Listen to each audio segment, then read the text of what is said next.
You are Locked On Reds, your daily Cincinnati Reds podcast, part of the Locked On Podcast Network, your team every day. All right, let's do this. The comment section has been lit. There's no way we got to I'm jump able to into go back that, and pick all these out, guys. So let's just take it from the top. I know you've all had comments on this lineup. If you're going to propose your own lineup, you got to say where people are playing. I'm going to address some of the things I've seen go by while we were talking. Everybody wants to know why Ty France isn't at first base and why Santiago Espinal is not in the starting lineup. Because the guys that we listed are better than those guys, potentially. Those guys are on the team. They're on the bench. Those guys are on the team. Not Absolutely. Your bench looks to be, for me anyway, the bench looks to be Rhys Hines, Santiago Espinal, Ty France, and I think that leaves you one spot, right? 9, 10, 11, 12. That leaves you room for one more, your backup catcher, whether it's Luke Mailey I mean, it feels like that's the 13 position players right there, the guys we just listed, because we didn't disagree about who's starting. We only disagreed about where they're at in the batting order. That leaves you room to add a couple bats. So Espinal and France, that leaves you room for a backup catcher, whether that's Luke Mailey or Tucker Barnhart or anybody else. And there's your team. Without an outside hire, there's your team. And I think the reason that we don't have Espinal in there, because I'm with the folks that are thinking, why isn't Espinal starting? That's only if you think that McLain is going to be playing second base. If McLain is playing second base, Elly's playing shortstop, then the question is at third base, because Jonathan India hasn't played there in the major league, so I don't see them moving him there. And Noelvi Marte has not been good this year, so I think that they start him off in AAA next year. So then maybe you make that argument for Espinal, but I still believe that if McLain is healthy, you cannot move India off second, because then if you move him off second, where you put him? You put him in left field. He doesn't hit well enough to be a left fielder. And I don't know that he fields well enough to be a left fielder. So I would put India still at second. Then I move Elly to third, and I'd open up shortstop for Matt McLain, which leaves Espinal as a super good bench guy. Ty France is your super good pop off the bench guy. The interesting thing with Rhys Hines will be how healthy is Stuart Fairchild, because the most recent update says that they believe he will be ready for spring training and that he will be a full go for spring training. So I don't necessarily know if that's the case, but if he is healthy, it's going to be a competition between those two to make the roster spot there. And then, of course, whoever your backup catcher is, I don't know, like, that's such a hard position to really go in on. Like, Luke Mailey had a good 2023, and he's had a horrible year this year at the plate. But, like, how big of a deal is that? Like, are we really going to go that crazy about it? Because then you're going to sign somebody else who probably is going to do something similar. Or you elevate Austin Wins to your backup catcher position.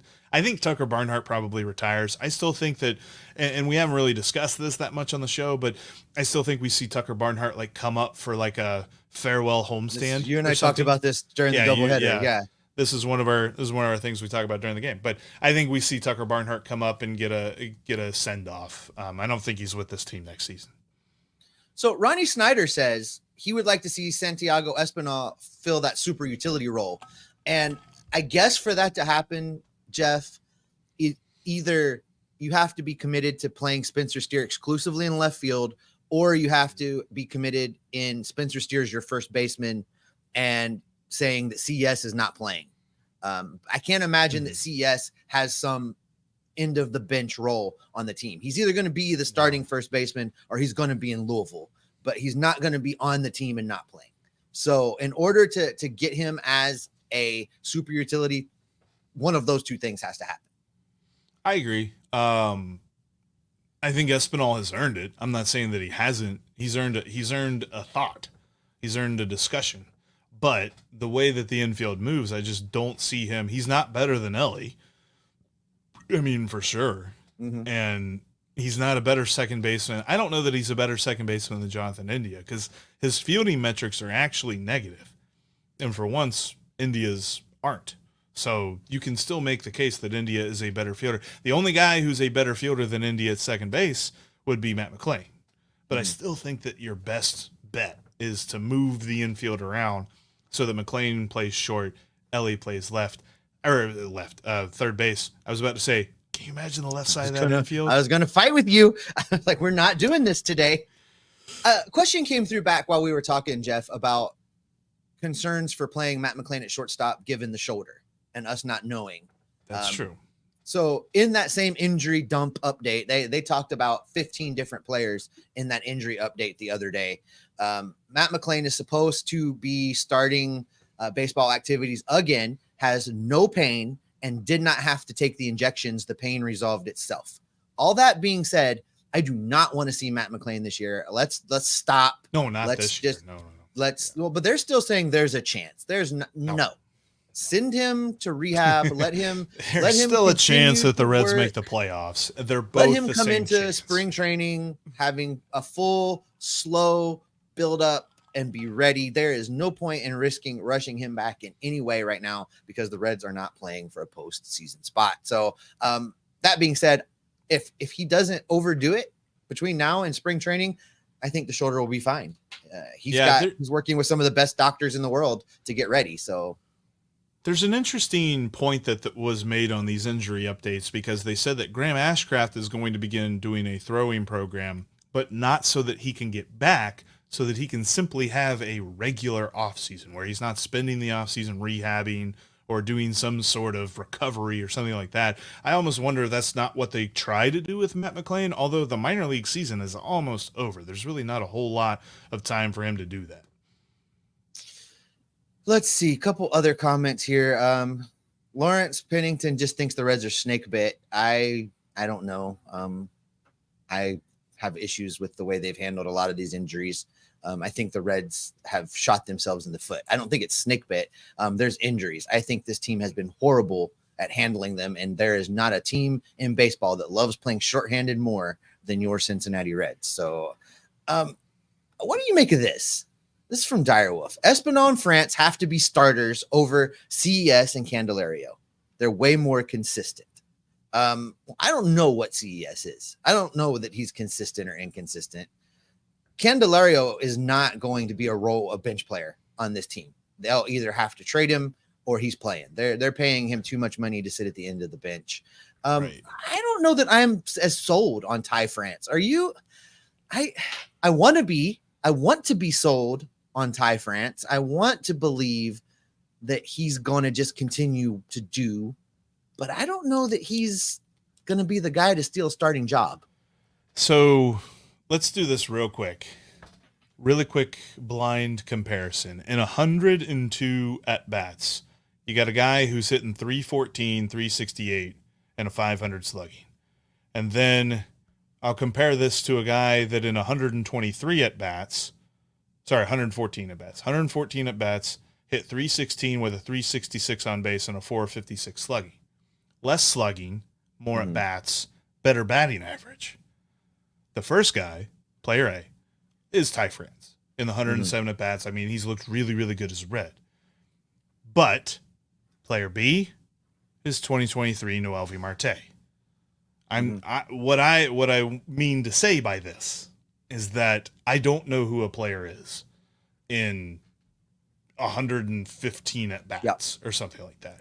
Like, I'm really happy with what I've seen from Ty France, and I love what he did to the Astros, making only 2 outs in the entire series. But I'm not going to sit here and say I think he deserves to be a starter. There's a reason he was available from the Mariners, and I think that while he is under team control next year, that is a great thing. I really want to see more from him in a rotational role, and I think that's what the Reds are going to mean to do with him and with Espinal. And we're talking about opening day starters. We're talking about starters on day one. That's not to say that Espinal doesn't go take somebody's job. Starts. That doesn't say that France doesn't go take somebody's job. We're just talking about out of the chute. And, you know, I think the Reds are going to want to see what CES has to bring to the table. Is he the long-term answer or is he not? They need to know. And the only way is to play him. So Ty France is on this team, guys. And if he goes and steals a job, great. Same with Santiago. If he goes and steals the job, I'm all for it. But I don't know that either one of those guys are your opening day starters. No, it's just it's unfortunate because at the end of last season, I bought in, and I bought in too early, but I bought in to CES and Noelvi Marte. And it's clear that you can't do that after that small of a sample size. It's just not enough information. That's what makes baseball so infuriating to analyze as opposed to other sports. Like, it feels like once you get to triple digits on the batting or on the at bats and the plate appearances and stuff like that, you're like, okay, I feel like we're starting to learn something about somebody. But that's just not the case. And I think I need more information before I go saying that Ty France deserves to be supplanting other people. Let's expand on this Tucker Barnhart thing, because Jeff had asked who we looking at being Ty Steve's backup. Maybe one of the guys playing at AAA. The Austin wins if it's a guy at AAA. Is it Luke Maile again? Do we feel like that's what it's going to be? Because there's really nobody at AAA that moves the needle over Luke Maile, right? I mean, Austin wins Tucker is Barnhart, Luke Maile on a good day. Yeah. The Tucker Barnhart thing, I would love to see him called up this season if he's willing to already say this is going to be it for me. I'm going to be done. Yeah. Then let him have that moment, because he was valuable while he was here. He was great for the pitching staff. Solid guy, solid in the community. Let him have that moment. A moment that you didn't give Joey Votto, you stingy, cheap. Yes, but yes. No, I give agree him a with you. moment. And I think the reason that it's Luke Maile is just familiarity. I think that that's what they're looking for in a backup catcher, which means that Mr. Outside Hire is already at a huge disadvantage. And I think that at best, when you go get a backup catcher, you're getting a guy that does what Luke Maile did in 2023. Now, certainly Luke Maile has not been good this year, and it feels as though we're just happy to see him get on base in any capacity whenever he's playing. But I think that they really consider the defense more. They consider the handling of the pitching staff more when it comes to a backup catcher. I think that that's the hard part about the catching position, is that the backup catcher is not necessarily all about the box score. It's more about the existential stuff. How do you run the defense? How do you run the pitching staff? How do you call a game? Things like that. So we focused exclusively on the lineups today, Jeff. We're going to probably have to repeat this exercise a little bit, talking about pitchers and bullpen for sure. But, just quickly, because we mentioned that injury news, that came a lot of news on a lot of players during that same announcement. Hunter Greene threw his first bullpen on September 5th. And there is belief that he's going to pitch again this season. Andrew Abbott as well has been out for a while. He was cleared to start throwing on September 4th, and they're also hoping to see him again this year. I think I'm okay if you get both of those guys back just to let them finish out the year. I'm also okay if they decide to shut them both down. It really makes me never mind either way on those two guys in particular. Jeimer Candelario still having pain in his foot, Jeff. It's not healing as they would like it to. His big toe, he got hit by, I think he fouled one on his foot, if I remember. I can't remember if he got hit or fouled one, but anyway, it broke his toe. He's still having discomfort, and he's been pretty limited as to what he's been able to do. I don't expect to see him back this year. Nick Lodolo, with that finger injury, left middle finger sprain. This is a result of changing his grip, trying to avoid the blister, spraying the finger. They're being pretty non-committal about what they think, but I think he's going to be season ender. I don't think he comes back this year. Well, and it was funny because initially when the news broke, the reporters asked David Bell about it, and David Bell had to walk back what he said, because he basically came out and said, yeah, no, we're not going to see it. You hate this for Nick because this is probably going to end the season. And then he took a half a pause, and then he's just like, we'll see though. We'll see, this, that, and the other. It's like, no, you said the thing. And sometimes I would just prefer it if David Bell came out and said the thing, but he said the thing. I don't think we'll see Nick Lodolo the rest of the year. We talked about Matt McLain, Jeff. He's now pain-free. He's cleared. He can resume baseball activities. The Reds have not ruled out his return. I'm ruling out his return. Please, for the love of God, just leave Matt McLain alone. Let him be healed, and we'll do it next year. Exactly. Graham Ashcraft, he's not coming back this year, Jeff. No. He's now considered to be out for the season. He was cleared to start throwing off the mound on September 17th. Not going to be enough time for him to do anything. My hope is he comes back as a bona fide bullpen, back of the bullpen, stopper kind of dude with maximum effort. That's my hope for Graham Ashcraft. Ian Jabot Did you know that Ian Jabot is still a member of the Cincinnati Reds? He's not pitched this year. Had a right forearm strain and a right calf strain that has basically kept him out of baseball the entire year, which might be good because the Reds would have probably used him in 140 games if their pattern had continued. Double his he's going to appearances. So this is what they've done every year. They got him and doubled his appearances from what he'd ever pitched. Then the following year, they doubled it again into the 70s. So that would have put him in the 140s this year. He's going to be, again, a rehab assignment on September 15th. So there is an outside chance you see him like the final week of the season just to get him some big league action. I don't know if they'll do that or not, but outside shot. You talked about Stuart Fairchild, season-ending surgery to repair torn ligament in his left thumb.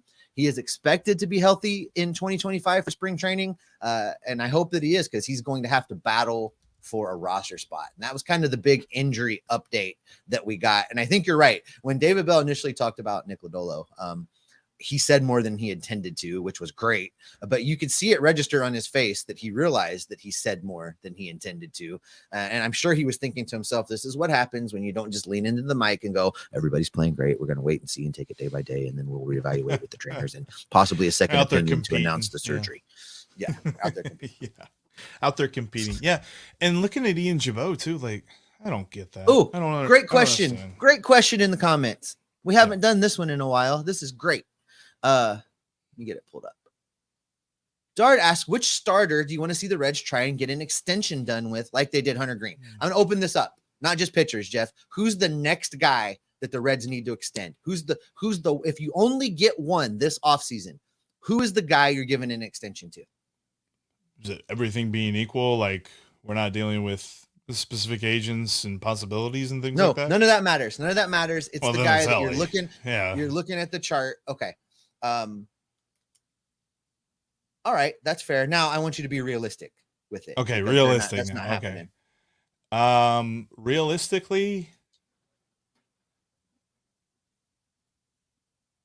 it's either Tyler Stephenson or Spencer Steer.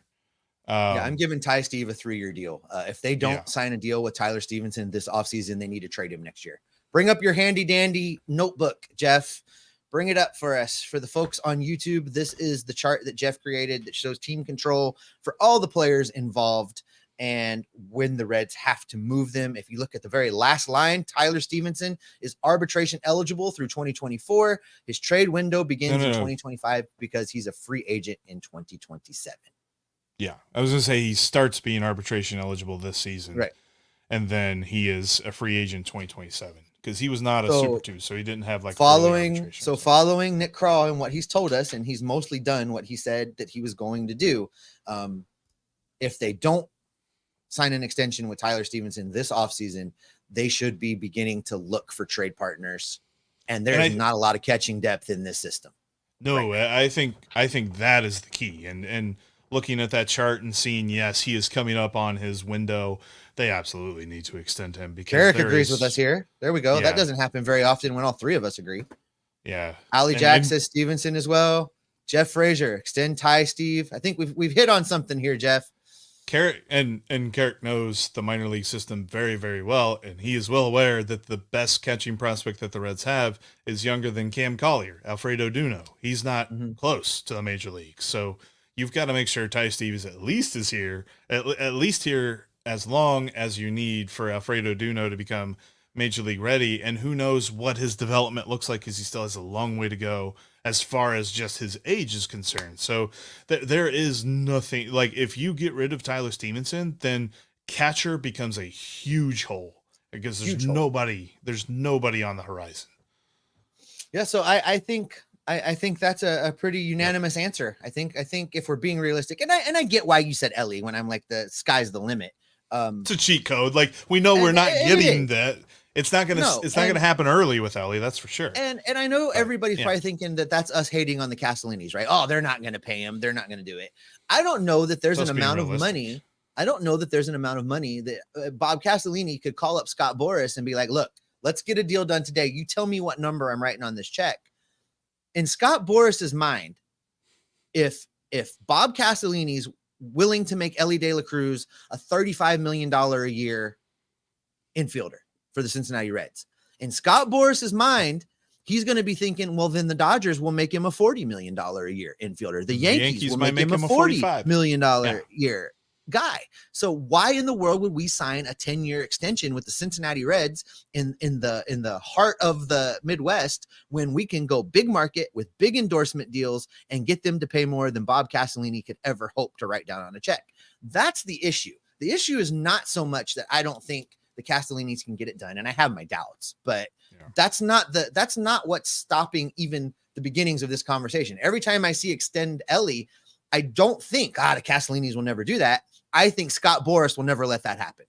Yeah, Scott Boras is thinking, and even if he is not thinking about what the other teams could offer, if Bob Castellini came to him tomorrow and said, here's a number, then Scott Boras is like, yeah, well, he's going to be worth a lot more than that next year, because he is still figuring things out. He is still getting to the point where he is going to hit his prime and he's going to be phenomenal. I mean, think about how good he has been this year. He's just scratching the surface. He's going to be so much better next year, and he's probably going to be even better the year after that, because he's only 22 right now, and he is playing better than most of any of the guys that we've seen come through this system in the last, since I've been alive. Think about all the guys that have come through this system. Nobody has hit the way that he has hit as quickly as he has hit.